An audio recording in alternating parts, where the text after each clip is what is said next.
Hey everybody, how you doing? It's Tim Shurr. Welcome to our program this evening. So I just wanted to give you a few secrets and strategies that I've picked up over the years to help you to achieve your goals this year.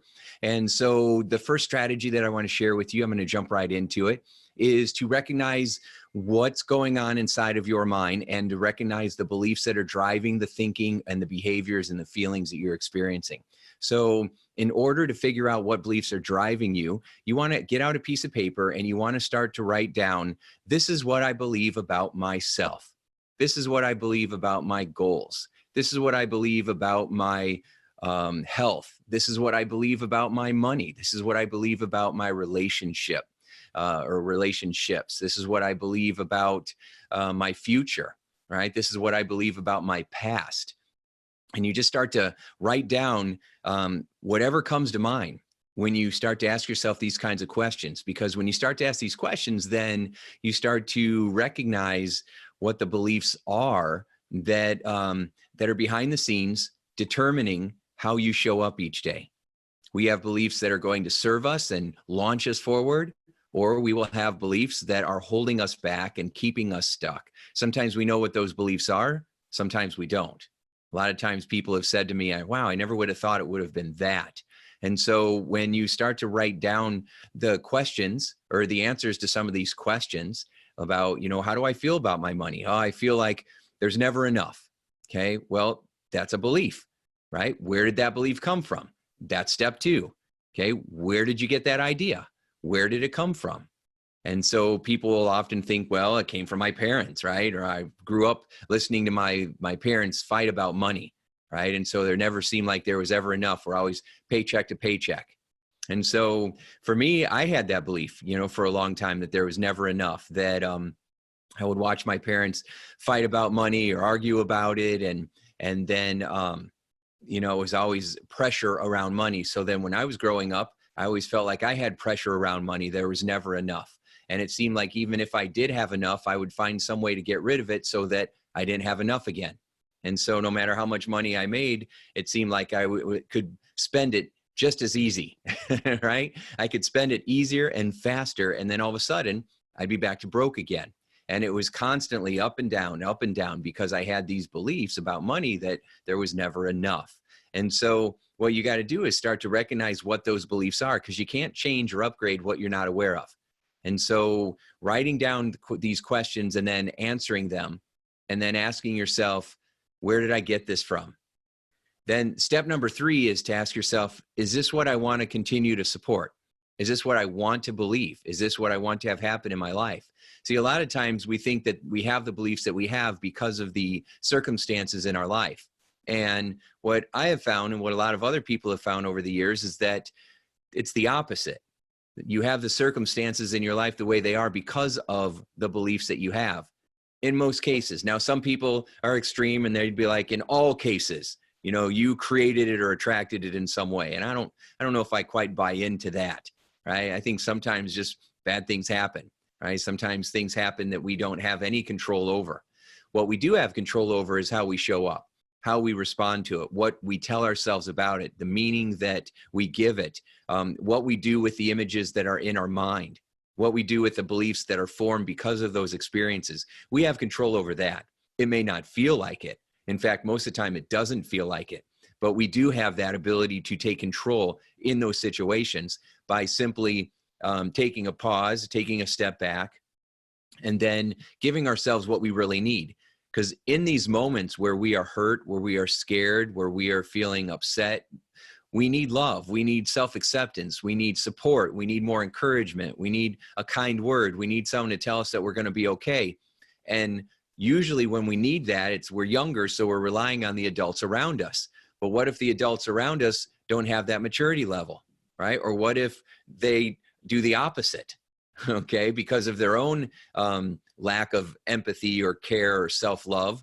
You can't give what you don't have. And so if they didn't feel good about themselves, they often will just leak it on to everybody else.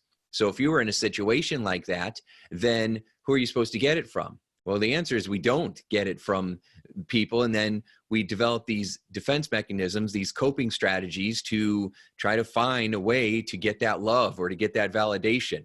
and we do all kinds of things that are dysfunctional and not very healthy or not very good for us to try to get that validation. And so what we want to do is when we're older and we start to recognize all this, we start to give that validation, that love, that support, that encouragement to ourselves. And at first it feels weird. It feels uncomfortable. It feels like it's like we don't believe it, right? It feels foreign because we don't have any experience of it. But just like, a new pair of shoes, you have to wear it a little while before they tend to get more comfortable. You got to kind of break them in. Well, the same is true of new beliefs. In the beginning, you might not believe it all the way, but as you continue to be exposed to it, as you continue to emotionally get behind it, then all of a sudden you are able to start to believe it more. And then you behave in a way that creates new experiences, that gives you new references, that now reinforces the new belief. And that's how it works. So your circumstances don't create who you are, but they can certainly influence you, right? You get to decide who you're going to be. So my son asked me the other day, he says, I'm doing a research project in high school, trying to figure out if it's your environment or your attitude that makes you happy. And I definitely said, it's your attitude. Because there are some people that were born with a silver spoon in their mouth and they had tons of money and they end up being drug addicts and they end up, committing suicide. And you'd think, how could that happen? They had everything. Well, what they had was all the material stuff. What they didn't have was the love, the connection, the support, the encouragement, the validation, the inner love and acceptance. They didn't have the inner peace. And so they fell to pieces. And you'll have other people who grew up who didn't have anything. Right? They were adopted, or they grew up in a foster home, right? So those who have been adopted can have a great life, right? It just depends on what you tell yourself. You tell yourself that if I'm adopted, that I have people in my life that love me, and I'm going to take that love and I'm going to share it with others. Or we can say, I'm not good enough and my parents gave me away because I wasn't good enough. Well, both of those are opinions. And one opinion will empower you and one will make you feel like a victim. And so what we want to do is take control. So there's some people that didn't have any money, any means. They grew up in terrible conditions and yet they're happy, or they decide that they're going to do something to make their life better. And they end up doing all kinds of extraordinary things because they believed that they were going to be able to find a way out, right? It was their attitude that got them out of their circumstances. I remember Wayne Dyer one time, he said that, a lot of times when you go to places where people are poor, he says, you'll look at the houses, you'll look at the yards, and there's garbage everywhere and everything's falling apart. And he says, but these people are home, right? And so he says, you would think that if you're home all day, then you would have a perfect looking yard, that you would have everything immaculate, that everything would be well taken care of. He says, but that's not the case most of the time because it's an attitude. Right? It's an attitude. So Wayne Dyer was talking about how this attitude would keep people feeling poor, right? And it wasn't just their circumstances. But what we do is we look at our circumstances and we say, well, this is how it is. And then instead of thinking about how it could be, we just get caught up in the moment of how it is. Anybody who's ever created something out of nothing has always looked to the future and focused on what they wanted. And they allowed their vision of the future to pull them towards that desired outcome until they were able to actually create it and turn that dream into a reality. That is how you take nothing and you turn it into something. This is how you take an idea and you turn it into a reality. This is how people go from broke to having prosperity. This is how people go from being single to being in a happy relationship. This is how people go from being 100 pounds overweight to suddenly being healthy and energized and regaining their self-confidence, right? Because we take an idea that doesn't yet exist and we start focusing on in our mind that it's going to happen. And then every day we act as if it is happening and we allow our vision to pull us towards what we want. In the beginning, often what happens is people are using their pain to keep them stuck. So you can use your pain to push you forward and then allow your vision to keep pulling you towards what you want. You can use your pain to catapult you forward, but after a while, you're not going to want to use pain as your only motivational strategy, because then that means that you have to feel hurt or angry or stressed to get motivated all the time. And that is exhausting. And in fact, that's what a lot of people do. We just, scare ourselves into taking action and then use that adrenaline dump to drive ourselves forward. And that, again, is something that a lot of people do. They say, you know what, I'm not taking it anymore. I'm not doing it anymore. I've had enough. This is it. I'm doing something better, which is great. And then they use that pain to catapult them forward. But somewhere quickly, in the next few steps, you have to switch your motivational strategy from trying to get away from pain to chasing the pleasure, to going after the goal, to being excited about the pursuit of it, to realizing that you are having to become a whole new level of you in order to have this result that you want in your life. A great question to ask yourself is, who do I need to become in order to have this? Who do I need to become in order to have this? What new beliefs do I have to have? What new ways do I need to talk to myself? And so when you get out a piece of paper and you write down these questions that I've been sharing with you. So question number one is, what do I believe about, because you're trying to figure out what are your current beliefs. So what are my current beliefs about money, relationships, my health, my confidence, my future? What are my current beliefs? And are those beliefs empowering you and causing you to feel hopeful? Or are they scaring you and causing you to feel like you're being held back? Then the second thing that we want to do is we want to make sure that we are then asking ourselves, where did I get those beliefs? Where did they come from? And often, if you look back, they were developed when we were little, right? They're experiences that we had when we were younger. And so just because we had these experiences doesn't mean that we have to have the rest of our life be dictated by those experiences. It's not what you go through, it's the beliefs that come from it. So if you get bit by a rattlesnake, yeah, that bite hurts, but it's not the bite that kills you. It's the venom that's left over inside. And our goal is to get the venom out. But a lot of times that's not what we do. For a variety of reasons, we protect the venom because we think that somehow keeping that pain inside is going to protect us from allowing it to happen again. And that's not what happens. What happens is it just attracts more venom. It just causes us to be more paralyzed. It just causes us to tighten up and get stressed and get stuck instead of getting the poison out and then moving on. And so we want to make sure that we're trying to figure out, where do those beliefs come from? And then number three is, do I still want to support those beliefs? Is this something that I want to continue to support? And if the answer is no, then number four is, what do I want to believe instead? What do I want to believe instead? And if you could believe anything, and you can, what would I rather believe instead? So I used to believe that I had no musical talent whatsoever, right? I had no musical talent whatsoever. I would think about playing an instrument, and then I would get frustrated because I just felt like I wasn't musically inclined for whatever reason. And then I started asking myself, where did I get that idea from?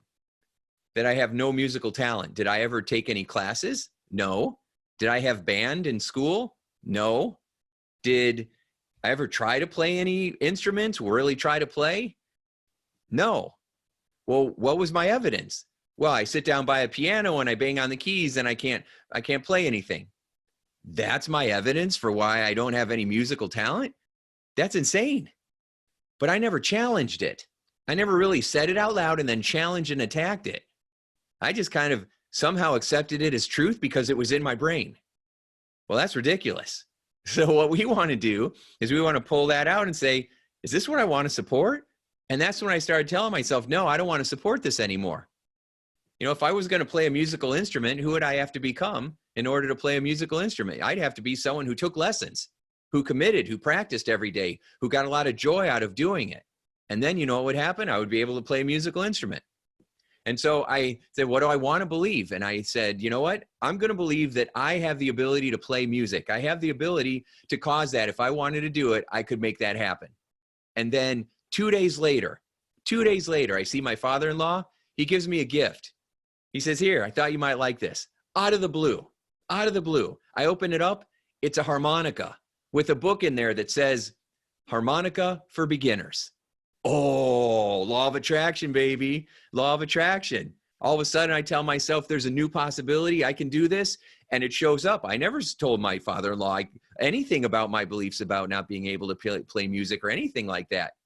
He was just into it for whatever reason and thought I might be too. And that vibe our thoughts have energy to it. It has vibrations to it. And that vibe went out into the universe and attracted a similar vibe. And next thing you know, 2 days later, people say, oh, that's just a coincidence. Not if it happens all the time. I've been playing with this and being intentional with this and testing it out and being skeptical, and yet it keeps happening. I keep seeing miracles happen all the time for myself and for my clients. People say all the time, Tim, you're never going to believe what happened. And I'm always like, yes, I am. Tell me, right? Because it's so exciting. That's what I love.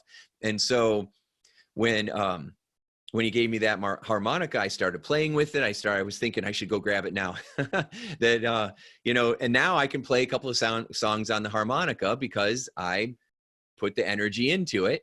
And now I have a reference. I can play music because I can grab that harmonica, right? Or I can go downstairs. I got a drum set and I can keep a beat, right? Can I play like a rock star? No, because I don't put any energy into it, right?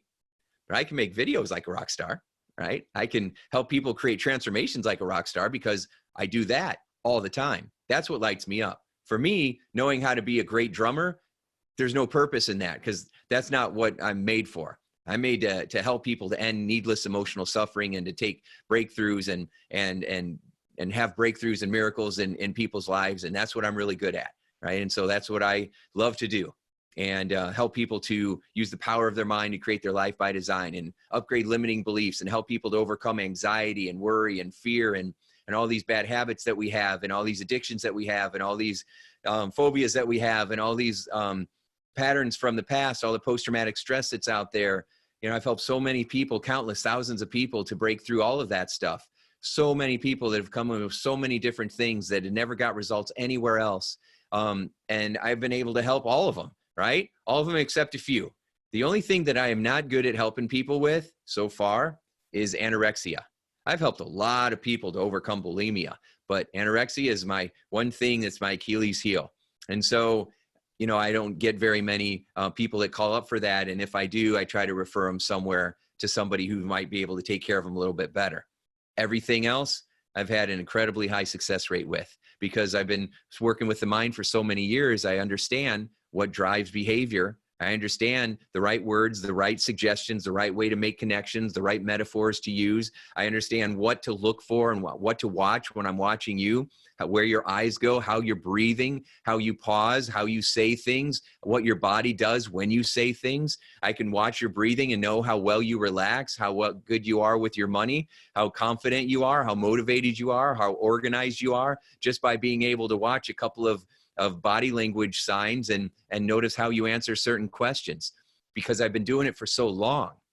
I mean, a couple of decades, I've been sitting in rooms watching people talk, listening to people talk, and getting into people's minds. And so for me, that is easy and fun. People always come in and they're like, why do you act so confident and like it's going to be a piece of cake? I've been struggling with this my whole life.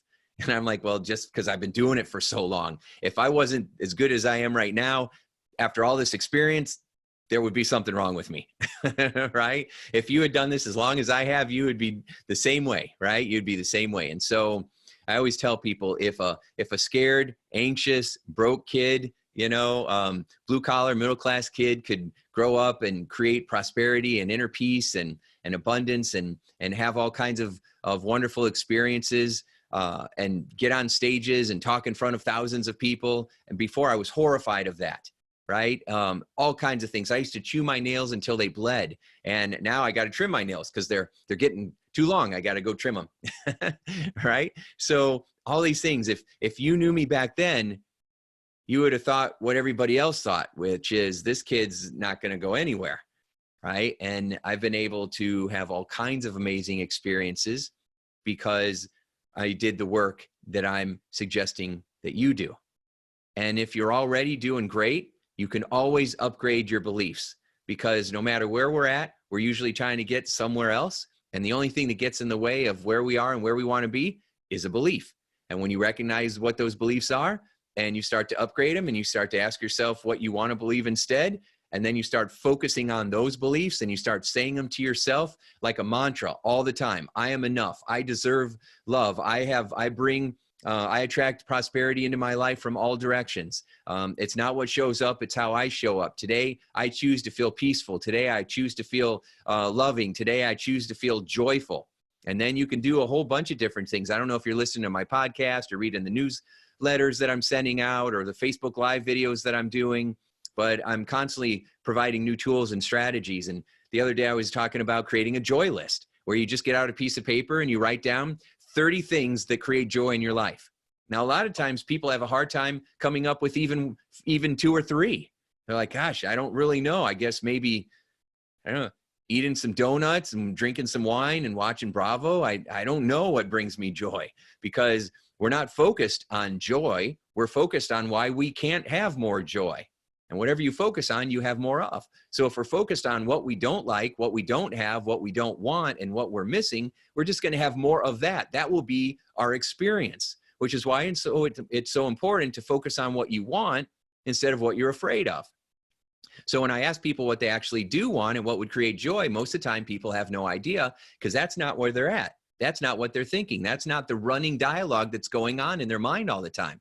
The running dialogue that needs to be going on in your mind all the time is, what do I want? What can I do today to move towards it? How do I want to feel while I'm moving towards it? What resources do I have? What can I use in my environment to keep me up, to keep me focused, to keep me motivated? Who can I learn on? Who can I lean on? Who can I bounce ideas on? Who can I get feedback from? You know, what tools do I need to be able to pull this off? Where can I find those tools? So you're always thinking about how it's happening, right? Not that I'm going to get there eventually, that it's happening now. Act as if you're already here. You already have your goal, and then move from that empowered position. Okay, so let me explain that real quick. So if you tell yourself, I'll be happy when I make more money, when I'm in a better relationship, when I lose this weight, whatever it may be, you never get there, because there's always something that gets in the way. It's like Charlie Chaplin, the old movie star from the black and white videos, and he would have the little derby on, and he would drop his hat and he would go to pick it up, and then he would kick it. And then he would reach down to pick it up and he would kick it again. And he would just kick it 5 feet in front of him. And then he'd stand up, he'd walk over, he'd bend down to pick it up, and he'd kick it again, right? And he just kept kicking it out of reach. And that's what we do when we say, I'll be happy when. What you have to do is say, I'm going to be happy right now. I choose happiness now. And then if I'm happy now, what can I do? If I was already happy, what could I do right now? What would I do that would create more of it? If I was already successful, instead of I'm broke and I need to figure out how to make money. If I was already abundant, what might I do? How might I show up? Your energy will show up different. I've trained a lot of salespeople over the years. And I know that if they are feeling broke and desperate, then it becomes about them. It becomes about the sale. It does not become about their customer or the long-term relationship. It becomes, how do I survive, instead of how do I provide massive value? And so when you start to think, what if I was already set? What if I had all the money that I need? How would I take care of that customer then? Well, now you have a different energy. Instead of showing up needy, you show up confident. You're able to lean in. You know, you can add pressure, but it's not pressure because it's coming off of you. It's pressure because you know them doing this is going to be really good for them. So it's a different energy. And if you're feeling peaceful or happy, you're going to attract that same kind of vibe from the universe, so that you attract more things to feel peaceful and happy about. If you're feeling stressed, you're going to seem to attract more things that cause stress. At a minimum, if you're not attracting it, let's just say that that's false, even though I believe it's accurate.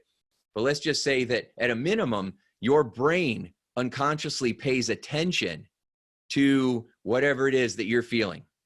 Whatever you expect to see is what you see. You can see that with people in the political arena. Whatever beliefs people have, they're finding the evidence to support those beliefs. They're not trying to see if their beliefs are valid. They're finding the evidence that supports the beliefs they already have. And so we want to realize that your brain is always doing that. It always thinks we're right, right? Our ego always thinks we're right. And so if we have beliefs that this isn't going to work or this isn't going to go well for us, then your mind will only find the problems. It'll only find the reasons why you shouldn't even waste your time trying. It'll only get you to go so far and then stop. So any momentum you have falls apart. I used to build up things and they'd fall apart, and build up things and fall apart because I had a belief that I wasn't worthy enough. I wasn't smart enough to be able to pull it off. I had to change that around to I'm fully smart and worthy of everything working easily and flowing comfortably in my life. It's a new mindset with a new type of energy. Now, does that mean that everything is smooth and easy in my life? No, there's plenty of ups and downs and frustrations and things like that. There's plenty of it. Most of the people that are teaching law of attraction have been divorced, have been broke, have had all kinds of problems.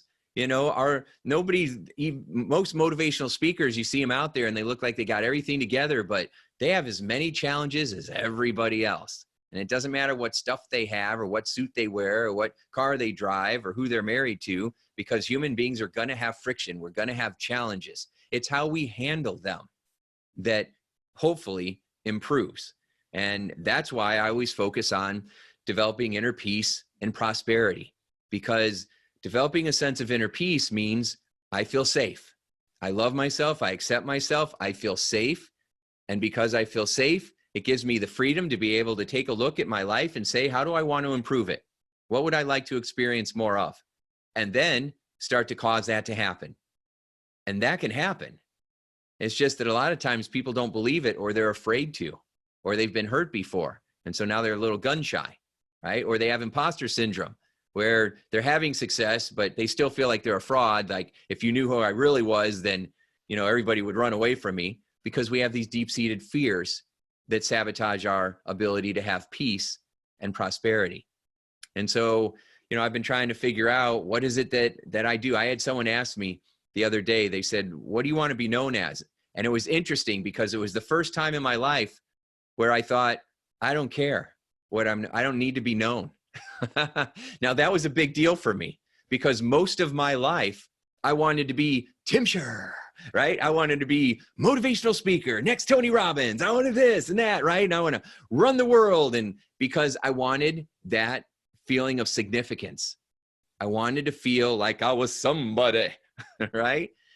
But I already was somebody. I already am somebody. You already are somebody. But our beliefs make us feel like we're not enough, that we're inadequate. And so I thought that having all that stuff would somehow make me, you know, I don't know, more significant or finally enough. And that is not what makes you that way. What makes you that way is what you're saying in here in your head, and the beliefs that you have, the programs that are running in the computer of your brain. That's what causes you to feel like you're enough, that you are prosperous, right? So I've had situations where I had a ton of money in the bank and I felt stressed out.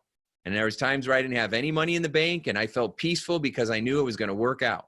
So it's not because of the money, or it's not because of the relationship that you're in, or it's not just because of where you're at with your health. Although I know all of that affects us.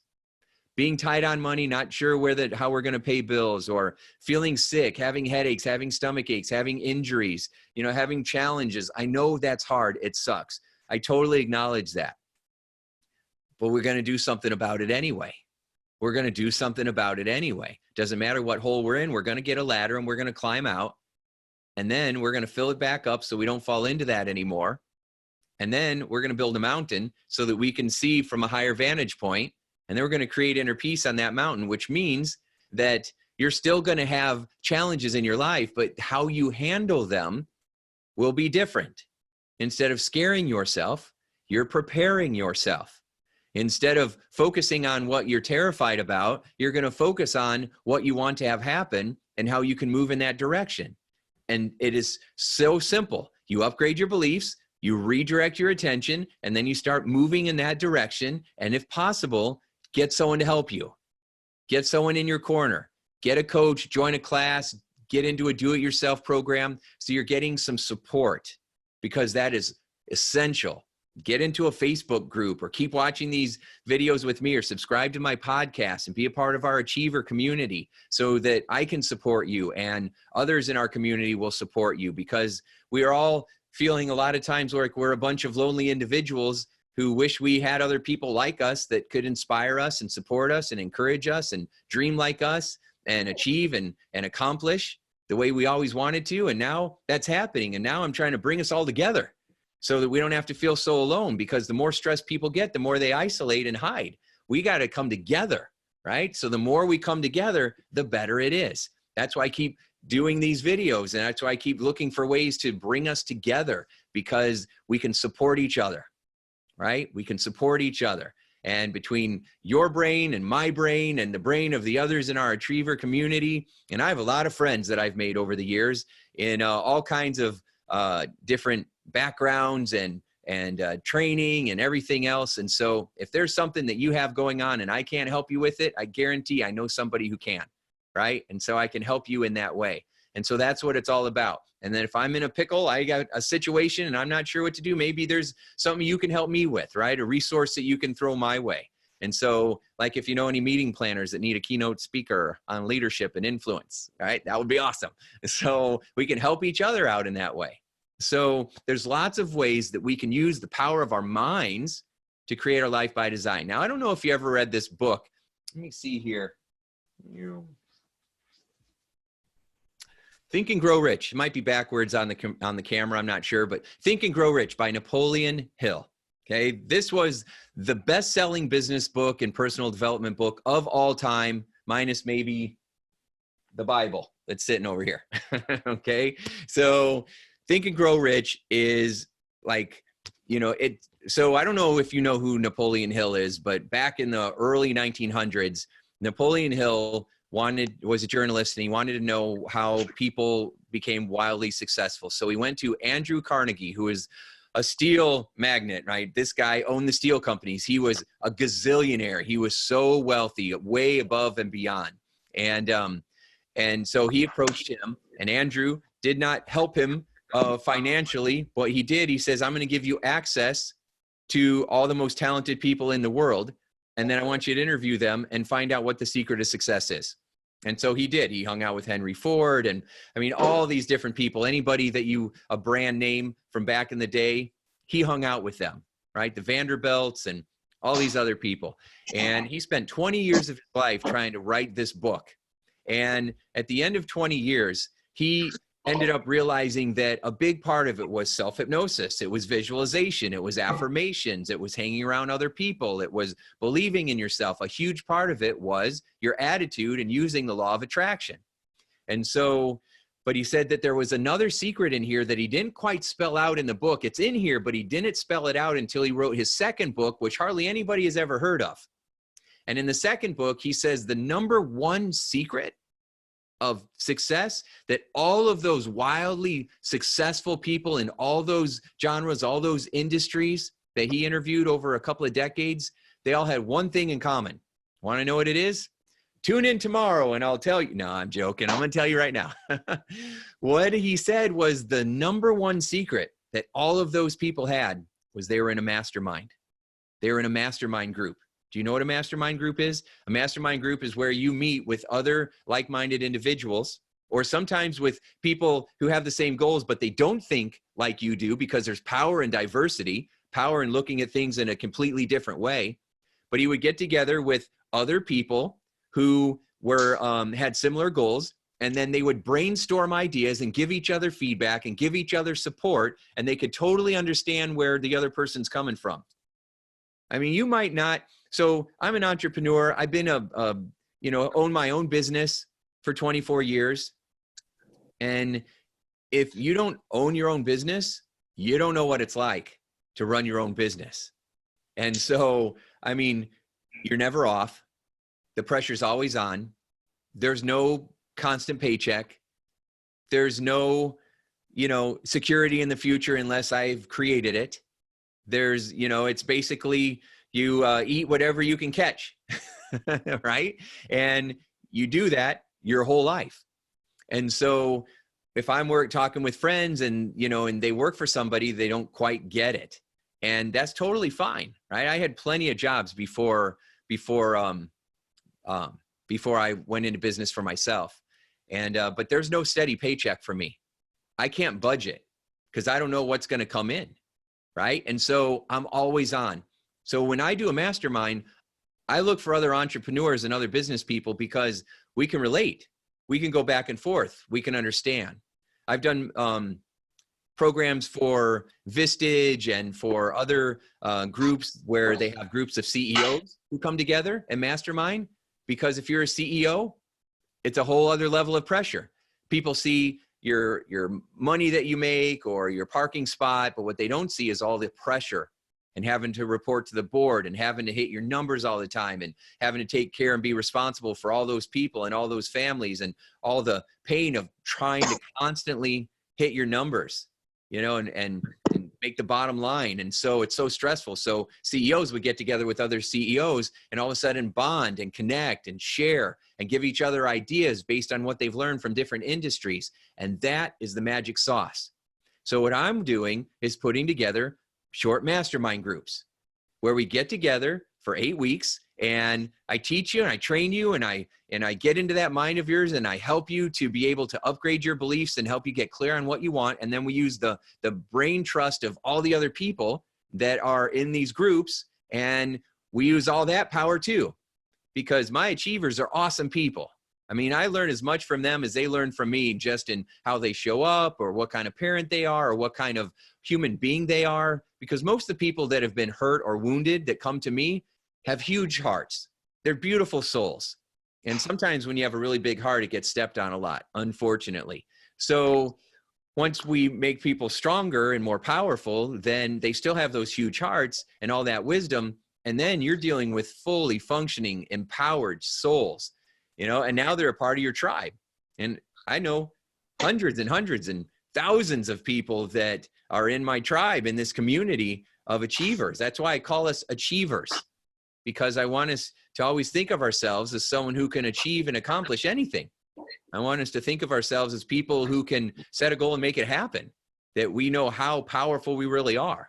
And so that's why I always call us achievers. That's why I always call you an achiever. Because I want you to take on that persona so that you know that you are, right? People say, I can't. I'm like, you can. It's just, are you choosing to or not? We always can. I have people that I work with all the time. They come in and they can't do something. And then all of a sudden we do some magic and then they can do something. I'm like, what happened? I thought you can't do this. I'm like, well, I guess I can.